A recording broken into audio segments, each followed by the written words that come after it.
En lo profundo de los Apalaches, donde la niebla parece tragarse los caminos, y el silencio pesa más que el viento.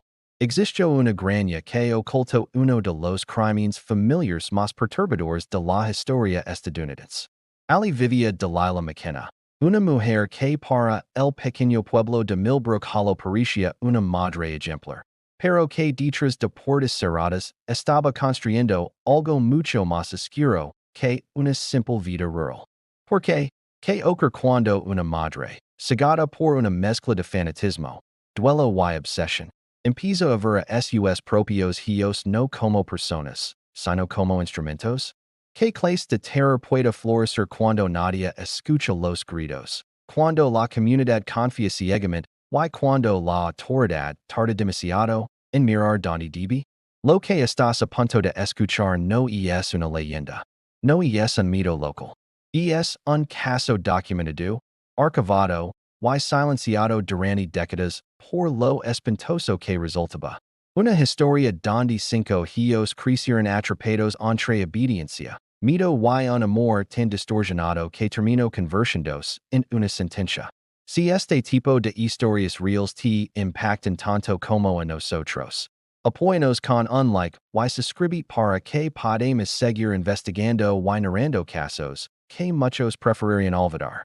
Déjanos un comentario diciendo desde donde nos ves. Nos encanta ver hasta donde vayan estas historias. Ahora sí, prepárate, porque lo que sigue es fuerte. En los Apalaches del siglo XIX, la vida era dura, pero también profundamente comunitaria. La gente dependía unos de otros para sobrevivir, en las cosechas, en las enfermedades, incluso en los duelos.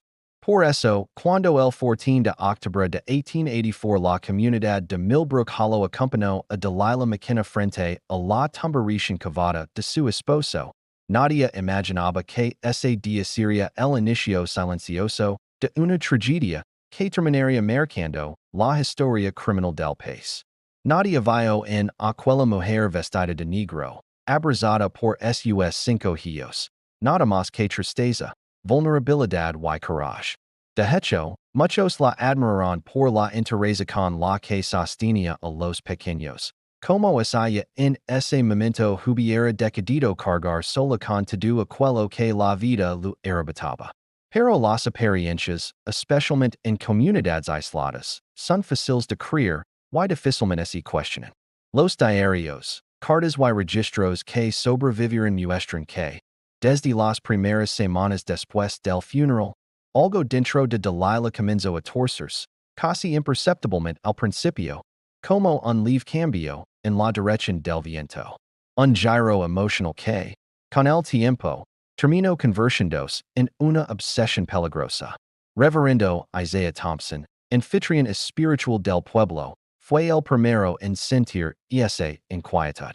Él la describió como un fuego extraño detrás de sus ojos, algo que no era tristeza, pero tampoco devoción. Sus anotaciones, encontradas décadas después, cuentan que Delilah comenzó a visitarlo con frecuencia, siempre sola, siempre con la misma pregunta disfrazada de preocupación maternal. ¿Cómo mantengo puros a mis hijos en un mundo tan corrompido, reverendo? Al principio parecía una angustia comprensible. Había perdido a su esposo. Tenía cinco hijos varones. Vivía en un valle donde los rumores viajaban más rápido que los vientos. Su ansiedad era lógica, hasta que dejó de serlo. Durante diciembre de 1884, sus visitas aumentaron. Su conversación se volvió más intensa, más específica. Delilah ya no preguntaba cómo criar a sus hijos, preguntaba cómo aislarlos. Y no por seguridad física, sino espiritual. Insistía en pasajes del Antiguo Testamento sobre lineages, obediencia absoluta y familias elegidas por Dios. Thompson registró que él citaba la Biblia de memoria, pero no de forma inspiradora, sino como si buscar confirmación para algo que ya venía decidiendo en silencio. En una entrada fechada el 22 de diciembre, el reverendo anotó algo inquietante. Delilah habló hoy de un sueño. Decia que Dios lu ordenaba preservar la sangre de su familia, mantenerla libre de tentaciones externas. Sus ojos no reconoce su mirada. Esas palabras, leídas con el contexto que conocemos hoy, suenan como una advertencia en voz baja. Una señal temprana de un deterioro mental mezclado con fanatismo religioso. Mientras tanto, sus hijos comenzaban a desaparecer lentamente del tejido social del pueblo. Thomas y Jacob, los mayores, habían sido parte de las actividades comunitarias, ayudaban en cosechas, asistían a ferias locales, reparaban cercas y eran conocidos por su carácter amable. Pero a inicios de 1885, dejaron de verse. Nadie supo en qué momento exacto. Simplemente, dejaron de aparecer. Cuando algún vecino preguntaba, Delilah respondía siempre lo mismo. El mundo a la afuera no es bueno para ellos. Dios me lo hizo saber. En correspondencia privada, vecinas como Sarah Whitmore mencionan que la situación comenzó a sentirse extraña, pero nunca alarmante.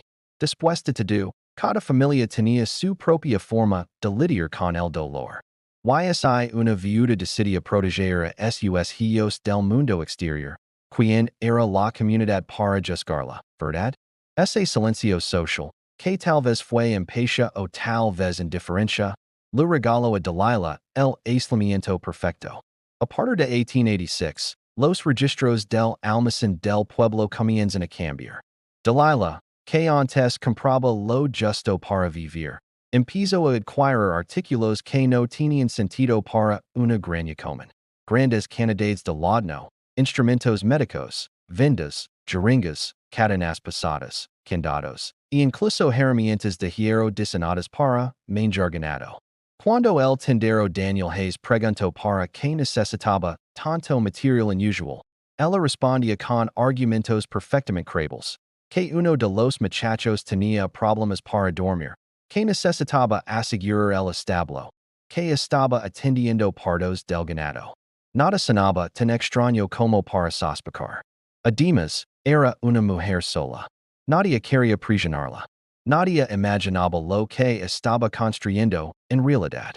Mientras tanto, en su casa, Delilah escribía. Y escribía mucho. Sus diarios personales, los mismos que se encontraron años después bajo las tablas del piso, muestran un deterioro progresivo en su caligrafía y un aumento nauseabundo en su contenido. Ali observa la semilla de su obsesión, la idea de que su familia había sido elegida para crear una línea pura, un lineage sagrado que debía mantenerse alejado del mundo corrupto.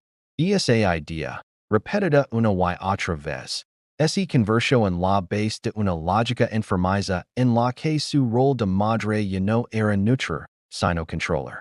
Las anotaciones de 1887 y 1888 revelan algo más. Delilah había empezado a estudiar anatomía, fertilidad, ciclos menstruales y mecanismos de reproducción con una precisión escalofriante.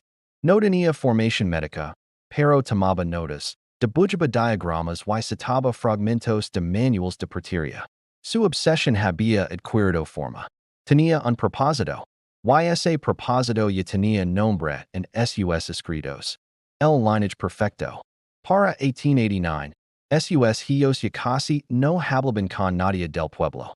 Los niños más pequeños, Matthew, Luke y Samuel, parecían enfermos o demasiado temerosos para acercarse a desconocidos.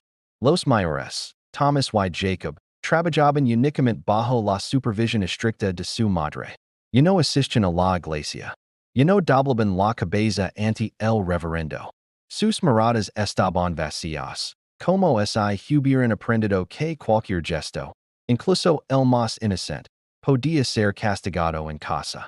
Los rumores crecieron, pero nunca lo suficiente. Algunos dicen que Delilah estaba hundida en el duelo. Otros que había desarrollado una especie de culto doméstico. Y otros, más supersticiosos, aseguraban que la casa de los McKenna ya no era una casa de Dios. Sin embargo, nadie actuó. Nadie imaginó lo que ocurría detrás de ese Granero a puerta nunca se abría cuando pasaban visitantes. La confirmación de que algo estaba profundamente mal ocurrió en el invierno de 1889. Una tormenta brutal obligó a varias familias a buscar refugio en casas cercanas. Los Fletcher, atrapados en la nieve, llegaron hasta la puerta de Delilah, pero cuando pidieron entrar, ella los recibió armada con una escopeta. Alegó que sus hijos estaban muy enfermos, que había riesgo de contagio. Les ordenó marchas, sin permitirles siquiera ver el interior. Los Fletcher se fueron, pero aquella noche escucharon algo que jamás olvidaron. Lantos lejanos, golpes metálicos y cadenas arrastrandos en el granero. Señales que, unidas con lo que más tarde revelaría la investigación oficial, parecen encajar demasiado bien. Y aún así, nadie intervino.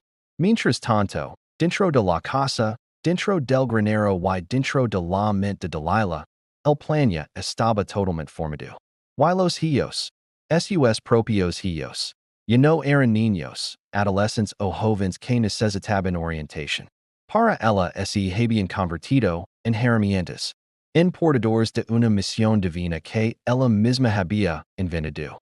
A finales de ese año, Delilah dejó de hablar con el reverendo.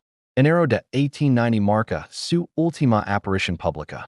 Desde entonces, la Granera McKenna se convirtió oficialmente en un lugar donde nadie entraba y de donde nadie salía. No fue casualidad. Fue destino. Fue control absoluto. Ese aislamiento perfecto permitió que Delilah comenzara la siguiente phase de su descenso. Transformar su fe distorsionada en un sistema. Un sistema en el que sus hijos ya no tendrían voz, en hay voluntad, en hay libertad. Un sistema que convertiría el granero en un lugar que los investigadores, años después, describirían como uno de los espacios más horrendos y premeditados en la historia criminal del Estado. Pero en 1890, cuando el público volteó la mirada, cuando la nieve cubrió los caminos y la rutina volvió al pueblo, nadie imaginaba que Delilah ya estaba lista para cruzar la última frontera hacia el horror. Y lo peor, estaba convencida de que lo hacía por mandato divino.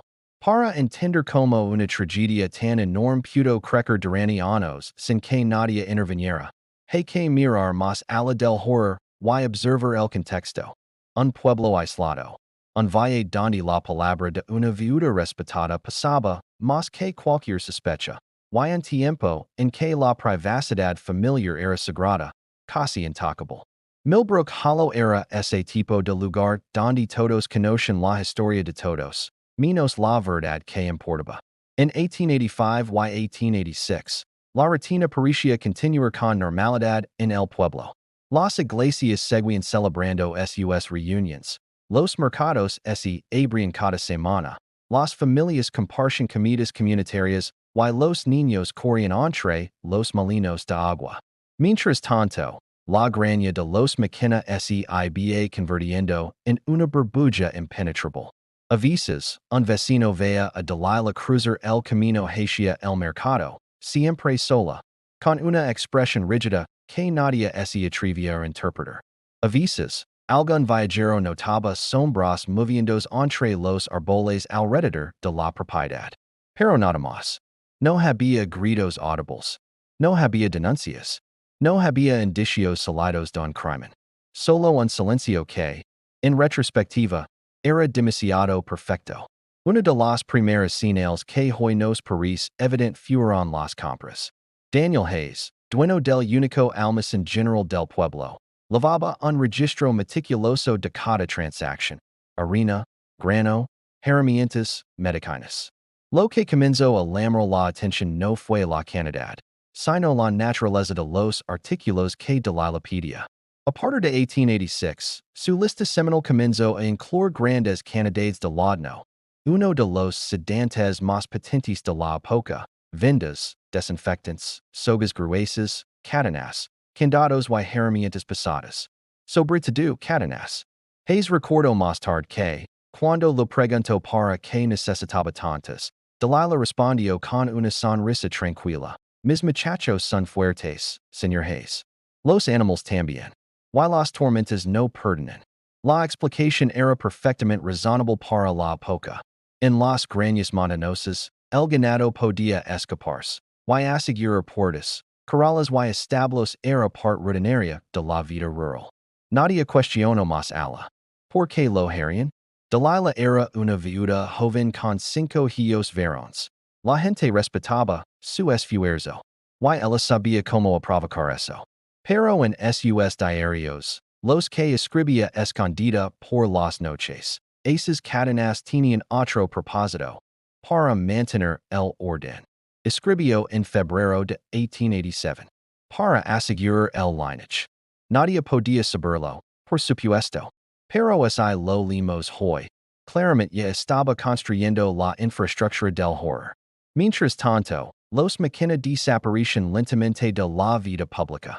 Thomas, el mayor, quien a los 17 años era conocido por ayudar en labores comunitarias, dejó de asistir incluso a los eventos obligatorios de la iglesia.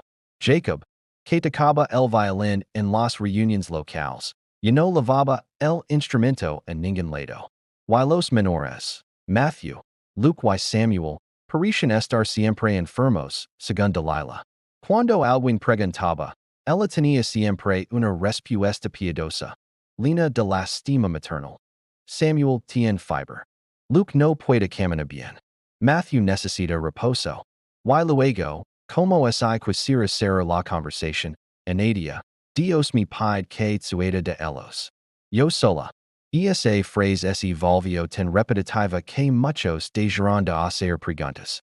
Nadie quería enfrentar a una madre en duelo. Pero la verdad era mucho más oscura. Para entonces, Delilah ya estaba entrenando a sus hijos en obediencia absoluta. Los mantenía alejados del pueblo no porque estuvieran enfermos, sino porque cualquier contacto externo podía romper su control psicológico sobre ellos. A finales de 1887, comenzaron las desapariciones. 3 jóvenes mujeres, de pueblos distintos pero cercanos, dejaron de ser vistas. Una viajaba para visitar a su tía, otra iba camino a un trabajo estacional. La tercera simplemente salió a buscar lina y nunca volvió. En aquella época, desaparecer en la naturaleza no era tan raro como imaginamos. Animales salvajes, bandidos, accidentes, cualquier cosa podía pasar. Pero lo que llamó la atención del sheriff Crawford, años después, fue un detalle que entonces nadie conectó. Los caballos de las 3 mujeres fueron encontrados vagando cerca de la propiedad de los McKenna. Al principio, nadie pensó que fuera relevante. Los animales se escapaban. Los bosques eran extensos. Todo tenía una explicación simple. Pero de forma inquietante, todo apuntaba en una sola dirección, sin que nadie lo notara. Otra señal ignorada provenía de los sonidos. La familia Fletcher, la misma que sería clave años después, contó que, algunas noches, cuando el viento soplaba desde el valle, se escuchaban sonidos metálicos, como golpes repetitivos. Chocaba el hierro con el hierro, como si algo estuviera siendo arrastrado o asegurado. También había voces, pero tan apagadas que era imposible distinguir si eran humanos o algo más. Unos dicen que eran animales encerrados. Otros, que era simplemente el viento rebotando en las chapas del granero. Nadie imaginaba que eran cadenas y gritos. En el pueblo circulaban rumores, pero sin evidencia tangible. Todo se quedaba en murmullos. La gente decía que Delilah oraba demasiado fuerte, que hablaba solo mientras caminaba, que a veces se escuchaba canta himnos a plena noche. Pero en aquella época, la fe exagerada no era un delito. La rareza no era un motivo de arresto. Y el aislamiento se veía como una tragedia, no como una amenaza. Lo más inquietante es que, con el tiempo, incluso los rumores dejaron de interesar. La monotonía del valle opacó las sospechas. El invierno llegó. La vida siguió. Y la graña del silencio, como muchos comenzarían a llamarla décadas después, se convirtió en un punto muerto en el mapa emocional del pueblo. Un lugar del que era más fácil no hablar. Mientras afuera reanaba la indiferencia, adentro de la perfeccionaba su proyecto. Ella había dejado de ser solamente una madre.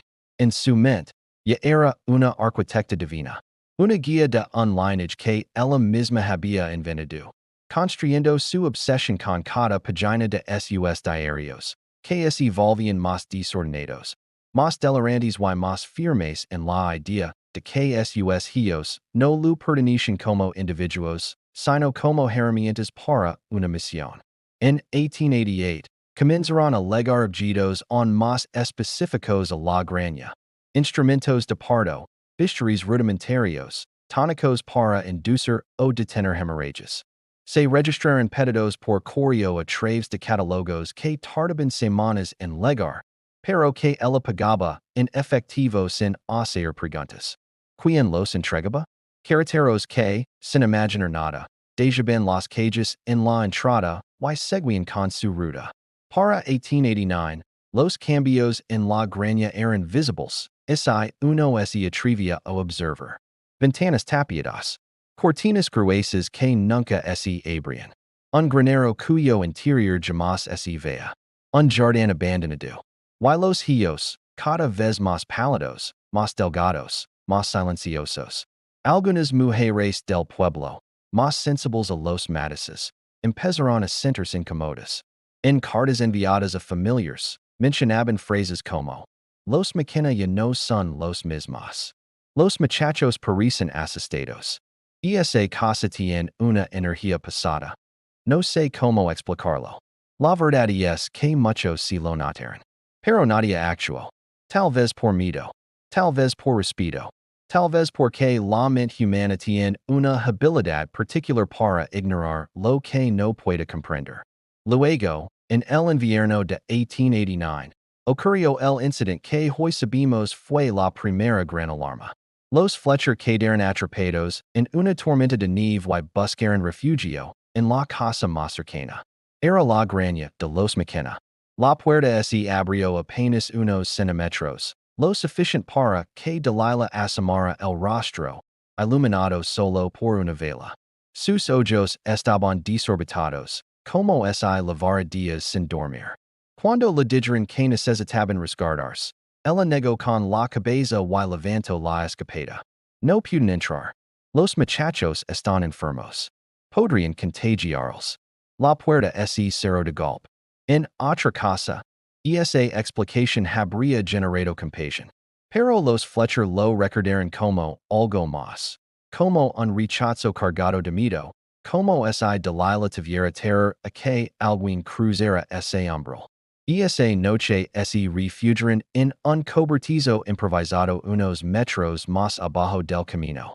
Y desde allí escucharon ruidos que nunca olvidaron. Cadenas tensandos, gemidos ahogados, pasos frenéticos, un golpe seco, luego otro.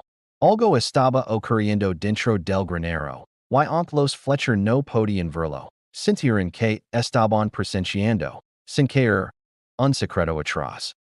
Aun así, al amanecer no contaron nada. ¿Y quién es lo iban a decir? ¿Con qué evidencia? La graña McKenna siguió en pie. El silencio siguió intacto. Y Delilah siguió avanzando hacia algo mucho más oscuro.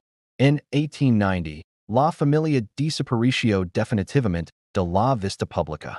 Ya no acudían al mercado. Ya no pedían ayuda. Ya no enviaban a los niños a por agua.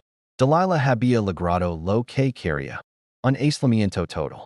Un mundo donde solo existen ella, sus hijos, y las ideas que germinaban en su mente cada noche. Ese mismo año, los primeros rumores de mujeres desaparecidas comenzaron a inquietar timidamente a algunas familias, pero nadie imaginó que esos dos hechos estaban conectados. El pueblo había visto señales. Había escuchado sonidos. Había notado cambios. Pero eligio calar. Esa elección, consciente o no, fue el regalo más grande que Delilah jamás recibió. Y la razón principal por la que su reino de terror pudo florecer durante años sin que nadie lo detuviera. Para comprender la magnitud del horror que se hizo dentro del granero de los McKenna, hay que imaginar primero el espacio tal y como lo recordaban los vecinos. Un edificio común, de madera vieja, con el techo inclinado y las puertas reforzadas. Nadie habría sospechado que allí dentro se estaba construyendo algo que ni siquiera los investigadores más experimentados querían recordar después. Durante años, aquel lugar fue visto como parte natural del paisaje rural. Solo un granero. Solo madera, paja y trabajo agrícola. Nada más. Pero puertas adentro, era una fábrica de dolor calculado con precisión, diseñada por la mente obsesiva de una sola mujer.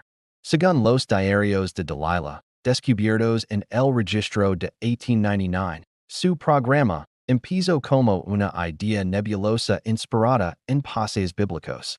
Pero con el tiempo se volvió un plan minucioso, documentado con tablas, cálculos, anotaciones médicas y diagramas. No era improvisación.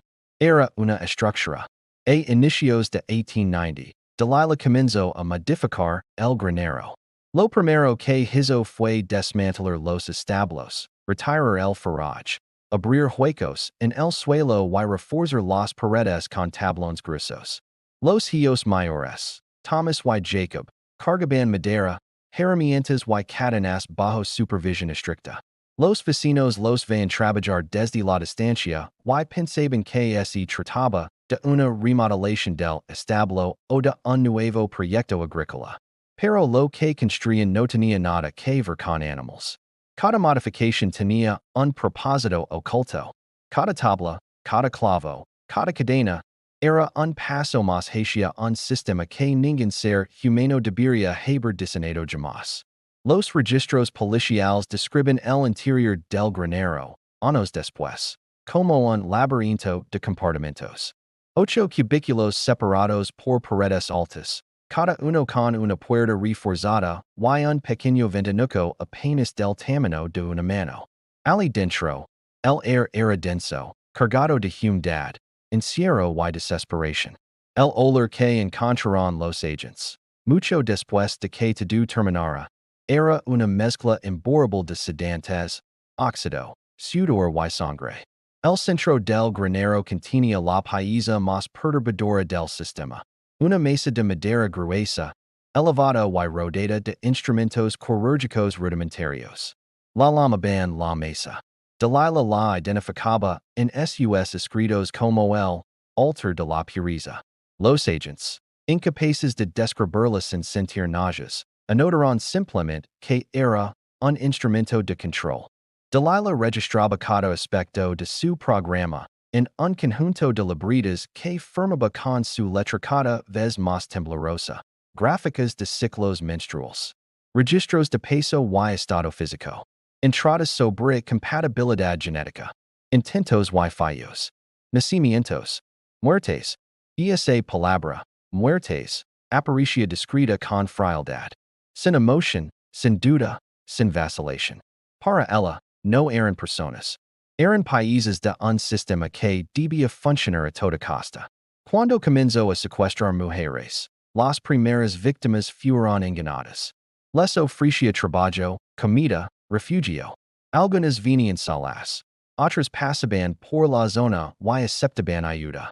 Pero una vez dentro de la granja, la puerta se cerraba detrás de ellas, y el granero se convertía en su último hogar.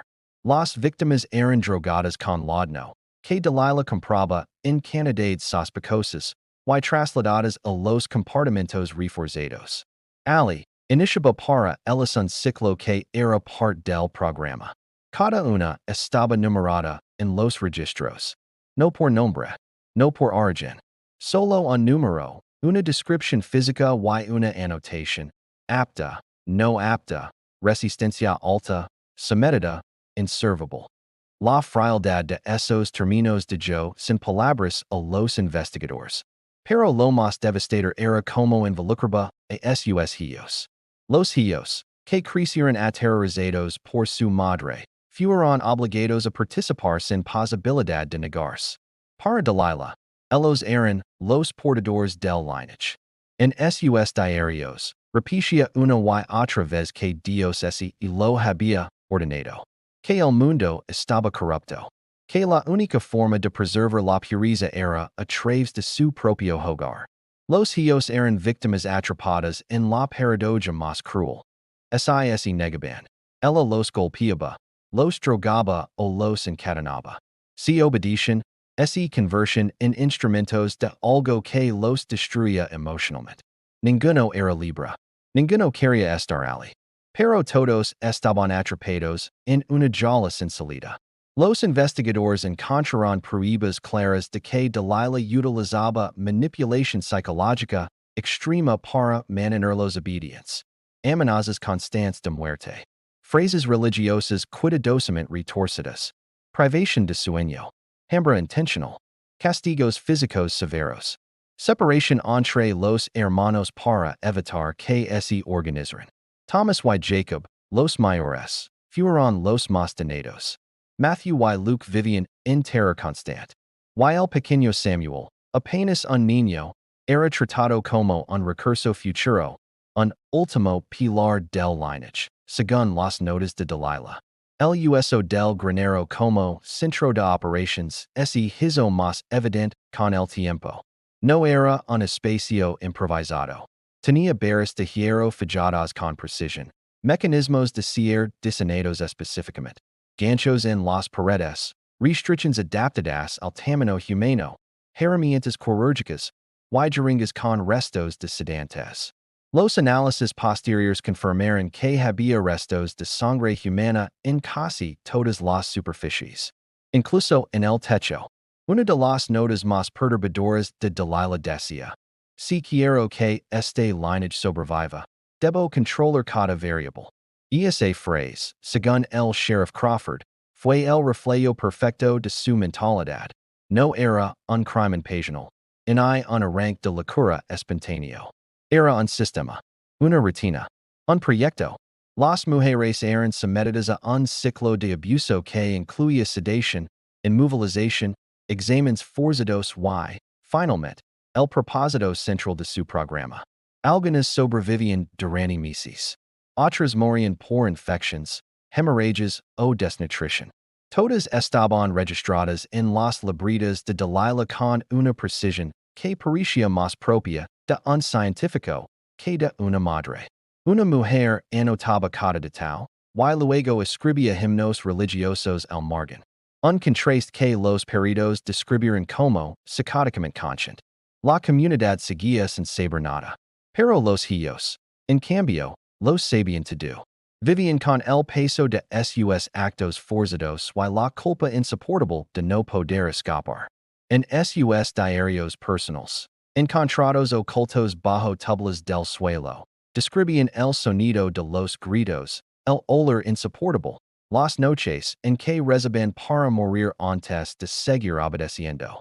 Somos prisioneros, escribió Thomas. No somos sus hijos. Somos sus herramientas. Para 1895, el programa estaba a pleno funcionamiento. Las desapariciones eran más frecuentes. Las anotaciones más numerosas. El Granero estaba completamente transformado en un centro clandestino de explotación humana. El ambiente era tan opresivo que los investigadores, décadas después, describieron náuseas solo con entrar. Uno de ellos escribió en su informe: nunca imagine que un espacio pudiera retener el dolor. Pero este lugar lo hace. Está impregnado de sufrimiento. El punto máximo del horror llegó cerca de 1896, cuando Delilah comenzó a planear la expansión de su operación. En sus cartas, que pensó que nadie leería jamás, hablaba de instalar más unidades, comprar más instrumentos, y seleccionar nuevas mujeres. Incluso mencionaba la idea de armar un segundo granero. Ese fue el momento en que los hijos se quebraron. No porque el horror fuera nuevo, sino porque se dieron cuenta de que nunca había terminar. Que su madre no tenía límites. Y que si no la detenían, el ciclo seguiría, y seguiría, y seguiría. El granero era un monstruo, y ese monstruo tenía un nombre: Delilah. Las víctimas sufrieron allí dentro durante años. Cada tabla, cada cadena y cada rincón tenía una historia que jamás podrá contarse con justicia suficiente. Pero lo que se puedo registrado por los investigadores es que ese lugar no fue improvisado. No fue una locura pasajera. Fue una estructura construida paso a paso por una mujer obsesionada, y sostenida por el silencio de un pueblo entero. Solo cuando los Hijos descubrieron lo que Delilah planeaba hacer con el más joven, Samuel, comprendieron que tenían que arriesgarlo todo. Y el Granero, que había sido escenario del horror, estaba a punto de convertirse también en escenario de la rebelión. Durante más de una década, los cinco Hijos de Delilah McKenna vivieron atrapados en una realidad tan opresiva que, con el tiempo, dejaron de recordar el mundo exterior tal como era. La Granja, su hogar de infancia, se había transformado lentamente en su propia prisión. No había barrotes visibles en cada habitación, pero el control que su madre ejercía sobre ellos era más fuerte que cualquier metal. Miedo, manipulación, hambre, castigos, aislamiento y una devoción religiosa pervertida que los mantenía sometidos. Para entender por qué la rebelión tardó tantos años en gestarse, hay que comprender primero la psicología de esos jóvenes. Nacieron bajo la autoridad absoluta de una madre que se presentaba como la voz de Dios. Para ellos, obedecerla no era solo una imposición, era sobrevivir. Cada día se movían entre dos instintos, el deseo de huir y el terror de enfrentar las consecuencias. El mayor, Thomas, cargaba el peso más grande. Desde los 15 años había sido forzado a participar en el programa, y su diario, escrito a escondidas, con una letra tan temblorosa que cuesta leerlo, revela la profundidad de su dolor. Nunca quiso lastimar a nadie. Nunca quiso ser parte de la monstruosidad que su madre había creado. Pero cada intento de resistencia se traducía en castigos, golpes con varas, encierros prolongados, días sin comida, sedación con laudanum y amenazas contra sus hermanos menores. Jacob, el segundo, tenía una naturaleza más rebelde, pero cada una de sus insubordinaciones terminaba del mismo modo. Delilah lo castigaba frente a los otros, asegurándose de que supieran lo que les esperaba si pensaban desobedecer. Matthew y Luke vivían en un estado de terror constante. A diferencia de los mayores, no conocieron una infancia normal.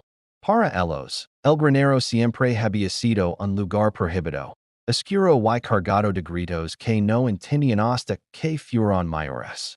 Cuando cada uno alcanzó la fuerza suficiente como para que su madre los considerara útiles, comenzaron a temer no solo a los castigos, sino a convertirse en la siguiente paisa de su programa. Pero el más vulnerable de todos era Samuel, el pequeño. Él lo mantuvo reservado. Esa palabra aparece repetida varias veces en los diarios de Delilah. Lo alimentaba mejor, lo daba tareas ligeras, lo protegía del trabajo pesado. Y eso, lejos de ser un acto de cariño, era lo que más adoraba a los hermanos mayores. Sabían lo que significaba. Samuel estaba destinado a convertirse en la próxima heroína del lineage. Aún no tenía la edad, pero el momento estaba cerca. Durante años, los hermanos intentaron encontrar momentos para hablar a escondidas. Pero Delilah los mantenía vigilados como un guardián paranoico. Nunca podían estar los cinco juntos sin supervisión. Cuando uno hablaba demasiado bajo, ella aparecía detrás de una puerta. Cuando uno tardaba demasiado en terminar una tarea, ella lo tomaba como señal de rebeldía. El miedo los mantenía separados incluso cuando estaban a metros de distancia. Pero a veces, solo a veces, lograban enviarse mensajes. El mecanismo era simple pero ingenioso. Pequeños rasguños en zonas específicas del Granero. Tres líneas significaban cuidado. Un semicírculo significaba vigilancia. Una cruz significaba hablar en el establo. Eran códigos que desarrollaron con el tiempo, con una precisión que solo puede nacer del desespero. La primera chispa de rebelión surgió en 1897, cuando Thomas encontró una libreta que Delilah había dejado abierta. Dentro había una lista. Nombres de mujeres desaparecidas, fechas, y lo más perturbador. Una anotación que decía. Samuel. Iniciar etapa 1 el próximo año. Esa frase fue el principio del fin. Thomas cerró la libreta temblando, sabiendo que no podía ignorarlo. Esa noche, mientras fingía dormir, lloró por primera vez en años. No solo por la culpa que cargaba, sino por la sola idea de que su hermano menor, su niño, su protegido, fuera obligado a entrar en aquel infierno. Poco a poco, los hermanos mayores comenzaron a susurrar planes improvisados. No sabían cómo escapar. No sabían cómo pelear. No conocen el mundo más allá de su graña. Pero sabían que, si no hacían algo, Samuel sería destruido como ellos. Ese amor fue lo que finalmente impulsó el nacimiento de la rebelión. No la justicia, no la libertad, sino proteger al más pequeño. A finales de 1898, un evento cambió todo. Delilah trajo tres nuevas víctimas al Granero. Dos de ellas estaban inconscientes. La tercera, despierta y llorando. Los hermanos lo vieron. La escucharon roga. Y en ese momento comprendieron que no podían esperar más. La culpa que los había paralizado durante años se transformó en algo nuevo, determinación. A partir de entonces, las señales entre ellos se volvieron más frecuentes. Cada oportunidad para comunicarse era aprovechada. Se pasaban información. ¿Dónde guarda las llaves? ¿A qué hora se queda dormida? ¿Qué puerta cierra con doble candado? ¿Dónde es más débil su vigilancia? Lo increíble es que, durante ese tiempo, Delilah comenzó a confiar menos en los candados y más en su control psicológico. Creía que sus hijos estaban demasiado rotos para rebelarse. Y eso fue su mayor error. El plan definitivo comenzó a tomar forma en febrero de 1899. Fue Thomas quien dio el paso más peligroso, robó una llave. No la del granero principal, sino una pequeña llave que abría un compartimento reservado para herramientas. La escondió bajo una tabla suelta en el suelo. Y esa noche, mientras Delilah dormía, él se acercó al rincón donde dormía Samuel y lo susurró por primera vez en años. Voy a sacarnos de aquí. Samuel, aterrado, solo pudo asentir. Durante semanas, los hermanos observaron cada movimiento de su madre. Sabían que el mínimo error significaría la muerte. Pero, paradójicamente, fue el propio sistema enfermizo de Delilah lo que les acabó dando la oportunidad. Ella seguía una rutina casi religiosa. A las 3:45 a.m. entraba al granero para revisar a las víctimas. Siempre sola. Siempre cargando una linterna y un manojo de llaves. Era su momento más vulnerable. El día anterior al levantamiento, Delilah golpeó a Jacob por haber dejado caer un cubo de agua. Lo golpeó delante de sus hermanos, como advertencia. Cuando terminó, Jacob se levantó con esfuerzo, miró a Thomas con los ojos llenos de sangre y murmuró, hazlo mañana. O será demasiado tarde. La madrugada del 2 de abril de 1900, los hermanos sabían que aquel día podían morir. Pero morir era preferable a seguir viviendo bajo la sombra de su madre.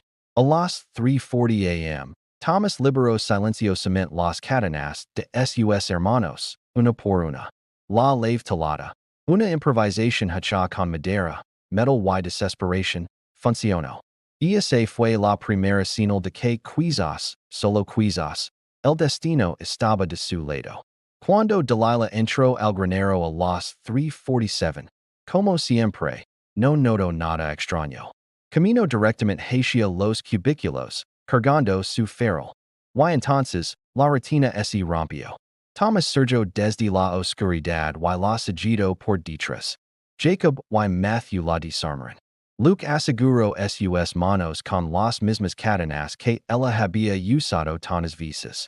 Samuel, apenas con 15 años, miraba todo desde la esquina, paralizado, temblando. Era la primera vez que veía a su madre como lo que realmente era, un monstruo. Delilah gritó, no de miedo, sino de furia. Los insulto. Los lamo traidores, pecadores, enemigos de la voluntad divina. Dijo que Dios los castigaría. Dijo que ella renacería. Pero sus hijos, por primera vez en sus vidas, no retrocedieron. La sujetarán con la misma fuerza con la que habían sido sometidos. Una de las pocas frases que Thomas escribió sobre ese momento fue: Yo no quería lastimarla. Solo quería que se detuviera. La ataron a la mesa del centro. El lugar donde tantas víctimas habían sufrido. El mismo lugar donde ella había dado órdenes. Donde había orquestado cada parte del horror. Fue simbólico. Fue necesario. Una vez inmovilizada, los hermanos liberaron a las mujeres capturadas. Una tarea que resultó más difícil de lo imaginado. Algunas estaban sedadas. Otras apenas podían caminar. Una de ellas, Mary Thompson, ese aferró a Thomas con un llanto tan desgarrador que él mismo casi se desplomó. Era la primera vez que alguien lo veía como lo que era. Un joven destruido, no un verdugo. Cuando todas las víctimas estuvieron fuera del granero, los hermanos hicieron algo que demuestra su estado emocional. No huyeron. No escaparon hacia los bosques. No intentaron desaparecer. En lugar de eso, caminaron juntos hasta la casa del sheriff Crawford. Solo 5 sombras en la madrugada, temblando, encadenados entre ellos. Golpearon la puerta. Y se entregaron. Crawford tardó segundos en comprender lo que veía y horas en entender la magnitud del horror que acababan de exponer. Aquella madrugada, la rebelión imposible se convirtió en el inicio del fin. El amanecer del 2 de abril de 1900 encontró a Millbrook Hollow en un estado de conmoción absoluta. La noticia de que los 5 hermanos McKenna habían legado encadenados entre sí, temblando y cubiertos de suciedad, tocando a la puerta del sheriff Crawford, se extendió como un estallido de pólvora. El pueblo, que durante años había vigilado la graña desde la distancia, sin actuar, sin preguntar demasiado, ahora se enfrentaba a la revelación más perturbadora de su historia. Mientras Crawford y sus hombres se dirigían al granero para confirmar lo que los muchachos habían confesado esa madrugada, los hermanos permanecieron sentados en silencio en la oficina del sheriff. Ninguno hablaba. Ninguno lloraba. Ninguno parecía comprender del todo que, por primera vez desde su infancia, estaban libres, aunque no se sintieran así. Crawford, un hombre endurecado por años de servicio en zonas rurales, no estaba preparado para lo que encontró. La entrada del granero olía a humedad, sedantes y sangre vieja. El aire era pesado, como si el dolor de las víctimas se hubiera impregnado en las paredes. Las linternas revelaron lo que hasta ese momento solo existía en los susurros de los muchachos. 8 compartimentos reforzados, cadenas colgando de techos y paredes, instrumentos quirúrgicos oxidados y cuadernos llenos de anotaciones frías y metódicas. Y al centro, amarrada con sus propias cadenas, estaba Delilah McKenna.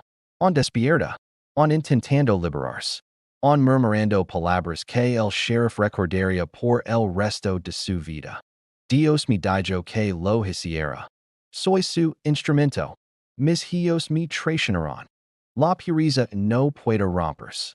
Crawford comprendió al instante que no tenía ante sí a una criminal común, sino a una mujer sumida en un delirio tan profundo que había usado la religión como arma, como justificación, como excusa para un horror indescriptible. La escena no solo confirmaba el testimonio de los hermanos, sino que ampliaba la magnitud del caso. No eran 2 o 3 víctimas, eran muchas más. El granero contenía restos, registros, evidencia médica, instrumentos y, peor aún, indicios de un sistema organizado para capturar, someter, embarazar, controlar y descartar seres humanos. Los agents rescataron a las 3 mujeres que estaban vivas. 2 estaban tan débiles que apenas podían hablar. Una de ellas, Mary Thompson, Fue la primera en pronunciar una frase que se convertiría en un símbolo del caso. Los Hijos también eran prisioneros. Hasta ese momento, nadie sabía si los hermanos eran cómplices voluntarios o víctimas. Pero las marcas en sus muñecas, las cicatrices, los usos sobresalientes por la desnutrición y la forma en que temblaban cada vez que escuchaban la voz de Delilah, lo decía todo sin necesidad de palabras. El juicio que siguió al arresto de Delilah fue uno de los más largos y escalofriantes del estado. La sala del tribunal se llenaba cada día con personas provenientes de pueblos tan lejanos que algunos viajaban a caballo durante horas solo para escuchar los testimonios. Periodistas de varias regiones acudieron para cubrir el caso que, desde su inicio, ya era considerado una aberración histórica. El juez Harrison Matthews, conocido por su carácter imperturbable, dejó claro desde el primer día que este juicio sería tratado con la máxima seriedad. La humanidad misma, dijo en su discurso inicial, está siendo llamada a este estrado. Y tenía razón. Nunca antes se había documentado un caso tan sistemático de esclavitud, abuso, manipulación psicológica, tortura y asesinato orquestado por un solo miembro de una familia, contra su propia sangre, contra mujeres inocentes, contra todo lo que una comunidad consideraba sagrado. Las pruebas eran abrumadoras. Los diarios de Delilah, los registros de los nacimientos y muertes, las cartas a compradores, los instrumentos quirúrgicos, las cadenas, los testimonios de los sobrevivientes, los restos encontrados enterrados en la propiedad, las fotografías tomadas por los investigadores. Y, sobre todo, el estado físico y emocional de los cinco hermanos. El fiscal Daniel Whitman presentó los documentos más perturbadores en silencio, diciendo que los hechos hablaran por sí solos. Cada página proyectada en la sala arrancaba un suspiro, una lágrima, o incluso un grito apagado de horror entre los asistentes. Cuando llegó el turno de los hermanos para testificar, el ambiente se volvió casi insoportablemente solemne. Thomas habló durante 3 días completos. Su voz nunca se elevó. Nunca mostró rabia. Nunca intentó justificarse. Solo contó, paso a paso, lo que había vivido. Cómo había sido engañado desde la adolescencia. Cómo había sido golpeado. Cómo había sido obligado a abusar de las víctimas bajo amenazas de muerte hacia el o hacia sus hermanos. Y cómo, durante todos esos años, había deseado morir para no seguir siendo parte del monstruo que su madre había construido. Hubo un momento que dejó la sala en absoluto silencio. Thomas relató como una de las víctimas les suplicó que la madre para no seguir viva en aquel infierno.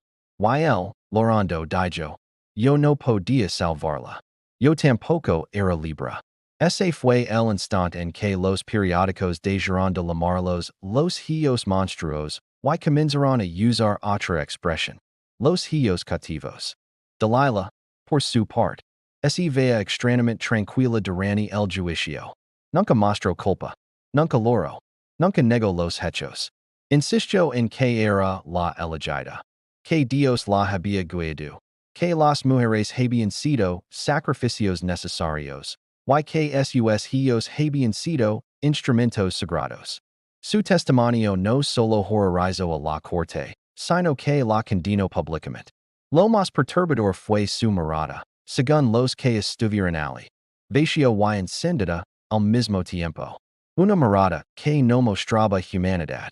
Después de meses de testimonios, pruebas y análisis forenses, el jurado tardó menos de 2 horas en pronunciar el veredicto. Culpable de todos los cargos. Culpable de 36 asesinatos. Culpable de 47 casos de explotación humana.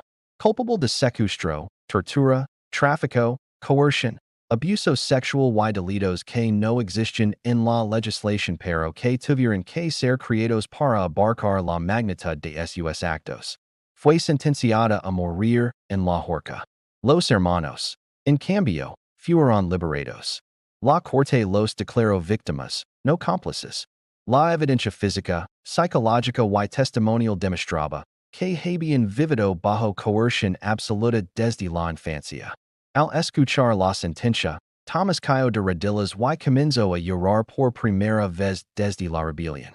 El juez Matthews detuvo la sesión para permitir que los hermanos se abrazaran. Fue la única vez que el estrado rompió el protocolo.